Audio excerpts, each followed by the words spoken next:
I do the Maybach on Monday, Ferrari Friday. This is sweet Saturday, that's just what plastic. I said, babe, it's, he said it's a, them pretty, you look like Beyonce, looking like money back, money back, money back, money back, money back, money back, yeah, money back, money back, money back, money back, money back, he can tell from the front, I got it behind me, and I park my Bentley truck on my Versace driveway, looking like money back, money back, money back, money back, money back, money back, money back, money back, money back, money back, money back, money back, with me pretty too, they look like bridesmaids, and they all gang, so don't be talking sideways. Hey everybody, it's the coach. You're tuned in to Sunday Night Football on EA Sports. We're just about set to get started, and this ought to be a good one between the Pittsburgh Steelers and the Jacksonville Jaguars. I'll join you again at halftime to look at some of these stats and scores from earlier this afternoon. But for now, it's Sunday Night Football. And on the call, as always, Brandon Gaudin and Charles Davis. All right, Coach, EA Sports coverage of the NFL brings us to the Sunshine State at TIAA Bank Field here in Jacksonville. A few minutes prior to us coming on air, this crowd was jolted into action with the introduction of these Jaguars. They're set for football as the Jags are ready to match up with the Pittsburgh Steelers.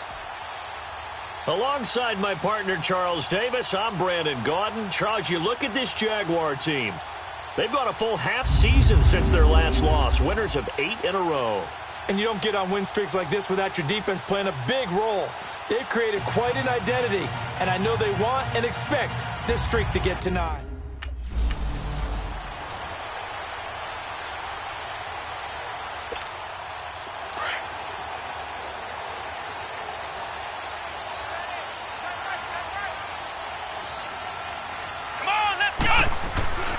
They'll try and start this drive in the air, eluding the pressure right.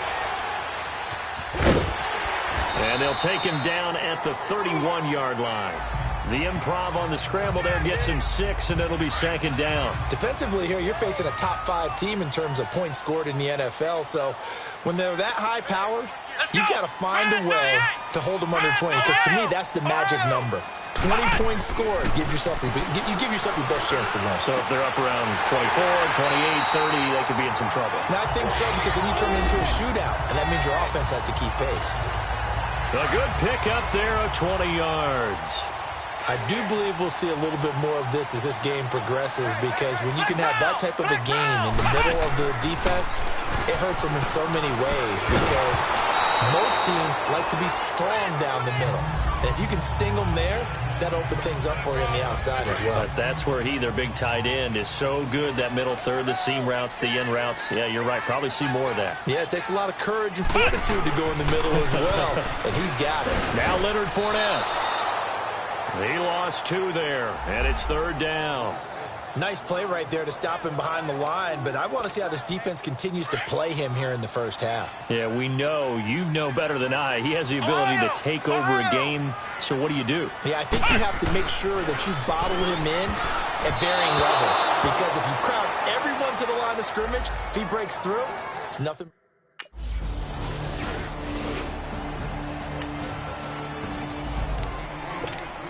And out now comes Jacksonville as they get ready to go. And, you know, certainly a lot of football left to be played. We're not into December yet, but right now where we stand, in first place in their division, looking good, looking to be a threat come January. And let's think about what every team has in their goals, all right? Number 1 goal is what? Make the playoffs. Blitz coming, and down he goes. T.J. Watt in there to get him, and that's sack number 6 for him on the year. Now, we talk about players blitzing all the time. I often laugh and sometimes call it just straight-ahead pursuit. What a running start right back to the backfield for him. Yeah, it really didn't give anybody a chance to get up there and stop it. No, I mean, that's really, really difficult. We're asking a whole lot anyway, but when he gets that kind of a start and comes through clean, oftentimes the advantage definitely goes to the defensive player.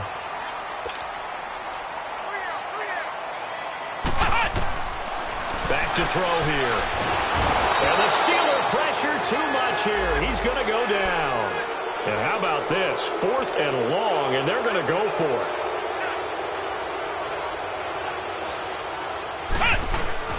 They're going to try and throw. And the catch made here by Marquise Lee. And he's going to have the first down at about the 38. 27 yards, a big play there on 4th.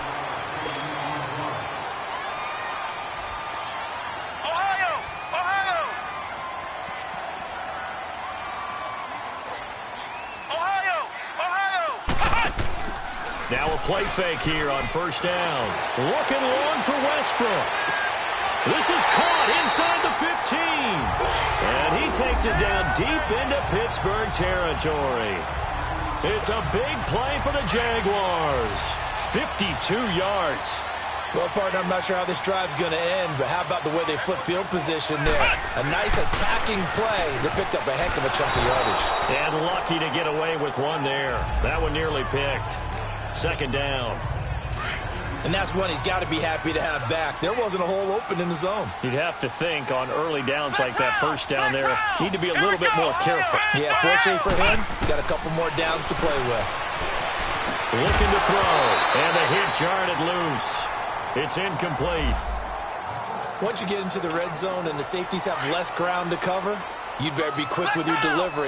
Not much space to get a ball in there. Yeah, when that field shrinks with those safeties, it's almost like there's a couple extra defenders out there, right? It certainly is. They end up taking up extra space just because there's not enough space for receivers to run through. They'll drop the throw, and he takes it in. Touchdown, Jacksonville. As his guys are...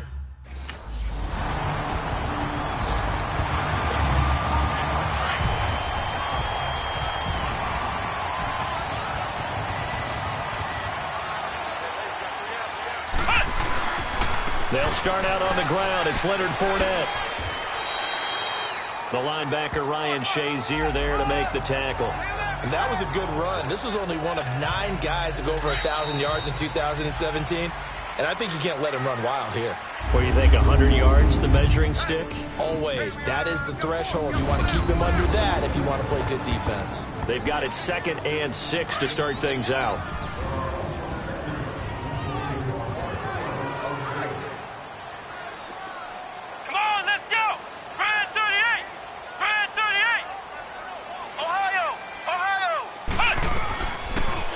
Throw here out of the gun. Caught. Safarian Jenkins, right side. And he'll go down right around the 47 this time. 4 yards on the completion, and it sets up a 3rd down. These two teams had not one but 2 memorable encounters a year ago. Their first one was Week 5. That's when Ben Roethlisberger threw a handful of interceptions. Jacksonville won big, and then, of course, the Jags, Charles, they doubled down in the playoffs. Yeah, they beat Pittsburgh again in Pittsburgh, 45.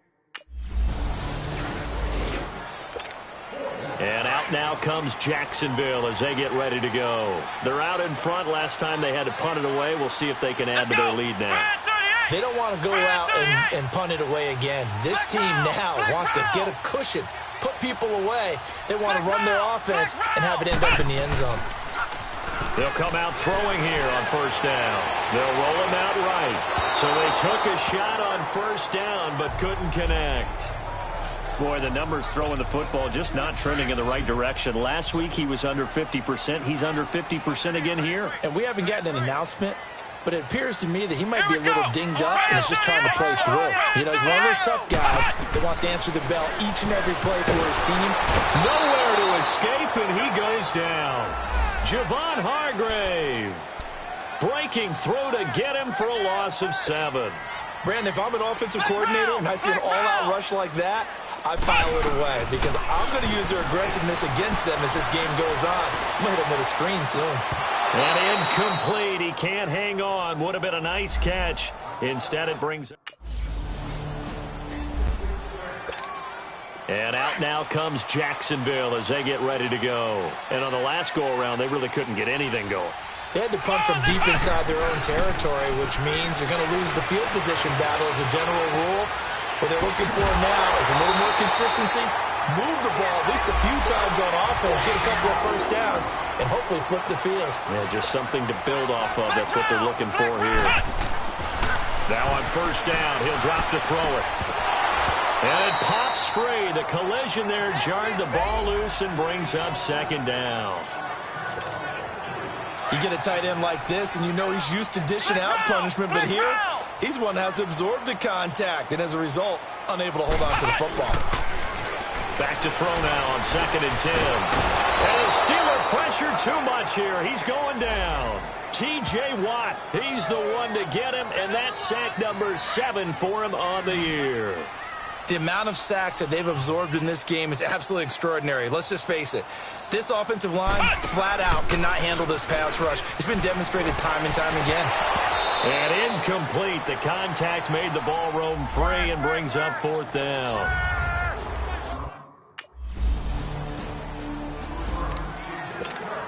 And out now comes Jacksonville as they get ready to go. Now, if you're a fan of punting, and I know that not many people are, but this game kind of turning into one for you. Well, it's okay if it's a skills contest, right?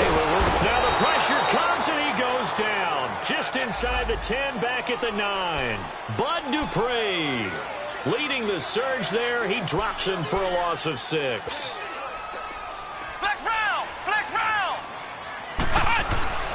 They're going to look to throw. And he's going to be taken down. Sacked back at the 2. Now the Steelers put a stop to the action with a timeout defensively, as they'll talk it over here before what will be an important third down. After the sack, they'll come up now 3rd and long. Yeah, I wouldn't be surprised to see them run the ball here just to try and get some space.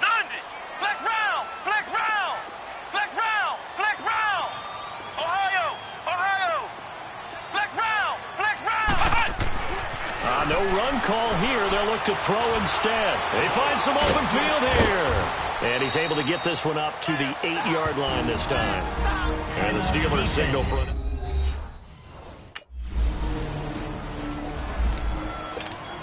And out now comes Jacksonville as they get ready to go. These guys had to punt their last possession, and that's become too familiar of a refrain. Too many of these drives just wound up going nowhere. But you know how in baseball, when the pitcher gets a base hit and he's on base, they bring his jacket out to him to keep him warm? A lot of times the punter goes to the sideline, puts on sweatpants or a wrap over his leg to keep it warm. He might need a massage from the trainer right now from all the work he's getting.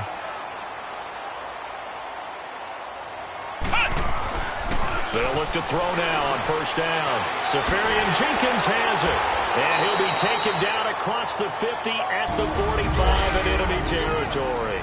Now a timeout taken. Perhaps a chance for one more quick play and then another timeout if they hurry. We'll see. This quarterback now 8 of 17 so far, so under 50%, but he's got a 1st and 10. Come on, let's go! He'll look to throw. He's going to sling this deep downfield. He couldn't quite hold it. Got hit. Ball pops out. Incomplete.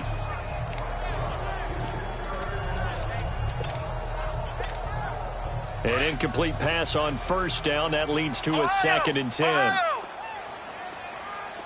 Ohio!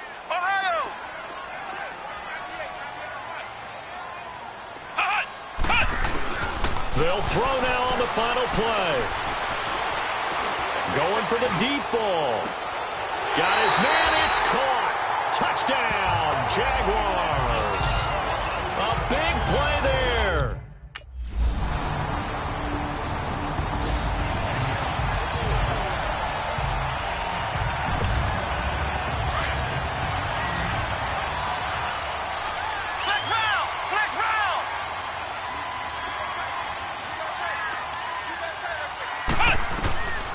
They'll come out throwing here to start the drive. And he's going to be grabbed and pulled down. T.J. Watt in there to get him, and that's sack number 8 for him on the year. This offensive line flat out cannot handle this pass rush. We've seen it demonstrated time and time again to the tune of 7 sacks in this game thus far. He's going to go for a big play downfield. He's got a man complete. The 20. 10, touchdown, Jaguars.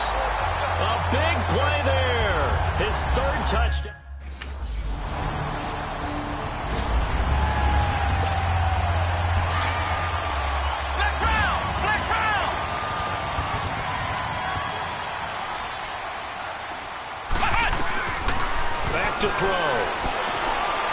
He's going to wind up and air it out. Oh, incomplete. A turnover would have really helped there. Almost intercepted. Instead, it's just second down. Oh, man, that was close. The opportunity to change momentum, big play, right in his hands, unable to come down with it. A sigh of relief, no doubt, on offense that fell harmlessly to the ground. Well, this is taken in. It's complete. And all the way down to the 36-yard line. A big third down play there for the Jags. 44 yards. They'll look to throw here on first down. They go with a screen. It's Yeldon. Yeldon fighting. He lost the football. And it's picked up by the Steelers. And they're going to set up shop at the 20. Here comes the Jaguars offense as they get set to go again. And last drive, obviously not what you're looking for. You've got the lead. You've got to protect the football. So in other words, someone got lucky because they've been moving the ball really well and wearing them down. In this case, though, giving up the football doesn't make them very happy. They can't wait to get back out there and atone for it. Yeah, try to atone for it here on this drive. This quarterback now 5 straight completions here in this second half. 1st and 10.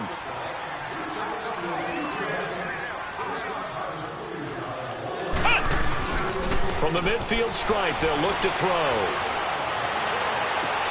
A throw left side, complete to his receiver, Westbrook.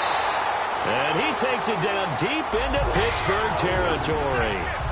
An excellent pickup of 34 yards. Charles, you'd said the magic number was probably right around 20 for this defense because they're facing one of the top 5 offenses in the league in terms of points scored. They've had their moments, but this offense just a little too good, isn't it? They really are, because no matter what you do to make an adjustment on defense, they've had an answer for it. Give them 3 on first down. It'll set up a 2nd and 7.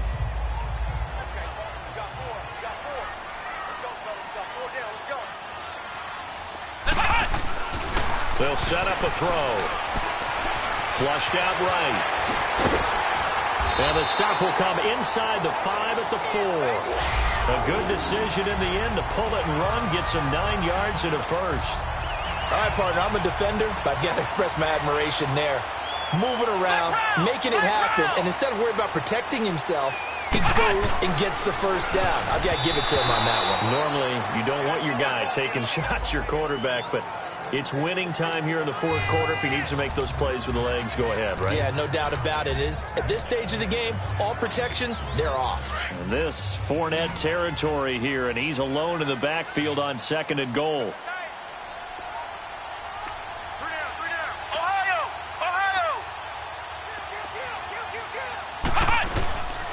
They'll give it to him up the middle. They're able to get a couple here, but won't get across the plane as they stop him right around the 1. And in this situation with the lead 4th quarter, they're liking keeping the ball on the ground, I'm sure. That's just smart football, but you know the defense. And that is caught. Touchdown, Jacksonville. Ben Koyak.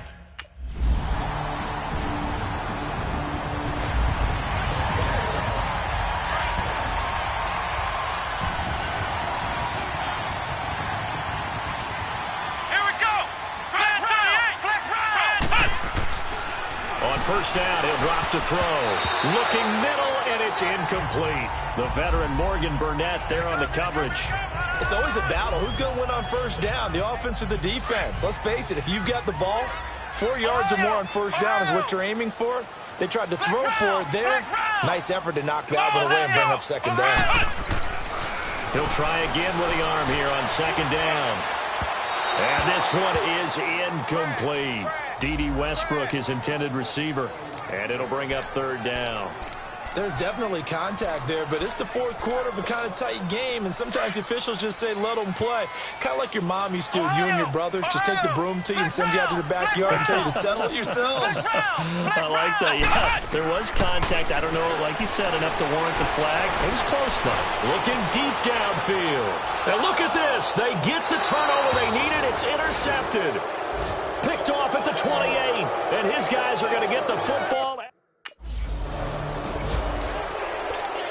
And now out come the Jags. They have the lead, obviously, late in the game. I guess the good news for them is if for some reason they would make a mistake, a field goal does the opposition no good. Everyone loves to have a little bit of a cushion. And he can't get a throw off. He's taken down. What a huge play at this point in the game. Pass protection has been a problem all night long as they come up facing second and a bundle. Flex round! Flex round! That one looks like he'll throw here. And he'll get that to Fournette, complete. And he gets this one all the way down inside the 20-yard line. And the Steelers signal for another timeout, as they'll get it with just over 90 seconds to go in the ball game.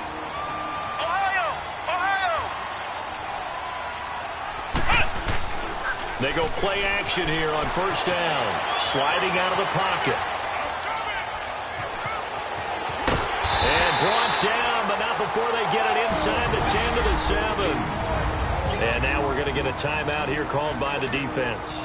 And they'll be disappointed to have to burn one there after giving up the first down. It's first and goal, and a late touchdown at this stage could officially salt this one away.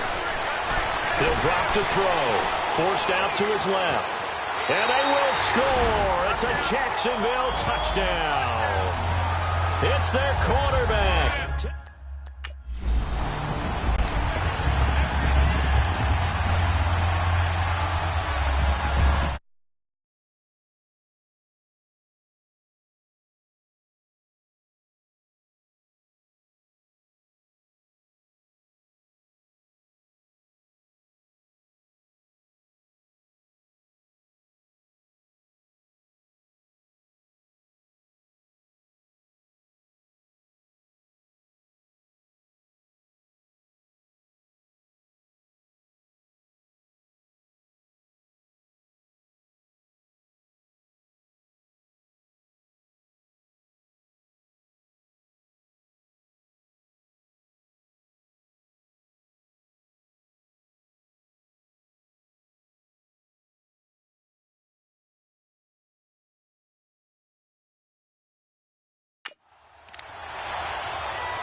They'll try and run for it with Fournette. And he will maneuver his way down to about the 7. Give him 3 on the gain there. Second and goal. Well, they held him to a short gain on that one, and it almost felt like on that first run, they were trying to just throw the jab at him. So how do you stop a jab? Get closer and smother it, just as they did on that last play.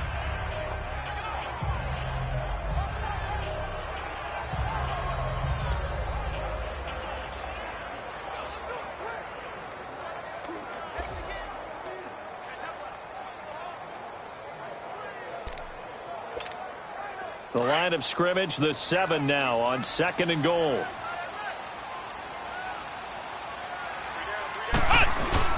He'll get it up the middle. And it's been like this all night long. Nowhere to run as they stop him behind the line. It's a loss of 2, now third down. An interesting and intriguing decision there defensively because they kept extra DBs on the field despite seeing the multiple tight end look that came out for the offense. I thought they were going to switch out of it. I didn't know if they felt they didn't have time or what the case was. Well, in any event, the extra speed allowed for great penetration as they stuffed that one behind the line of scrimmage. Well, I know at points in this when you wanted to close your eyes because of all the points that were being put on the scoreboard. You're a defensive guy, but it was a fun little track meet, wasn't it? It was, and you know the people really enjoyed this game? They're the ones that like going to batting practice at the Major League Baseball parks, right? Seeing the 14-11 game, that sort of deal. That's right up their alley with what we saw in this one. So for Jacksonville, the great run they've been on continues as they move to 9-1 now. And they'll hit the road next week to take on the Buffalo Bills. Meanwhile, for the Steelers, it's a loss that'll drop them back to 500 through 10 games. And they'll look to get back on track next week as they travel to Denver to take on the Broncos. So that'll just about do it for Charles Davis. I'm Brandon Gaudin. You've been watching the NFL on EA Sports. For more, log on to easports.com. The Jaguars are winners here as we say so long from Jacksonville.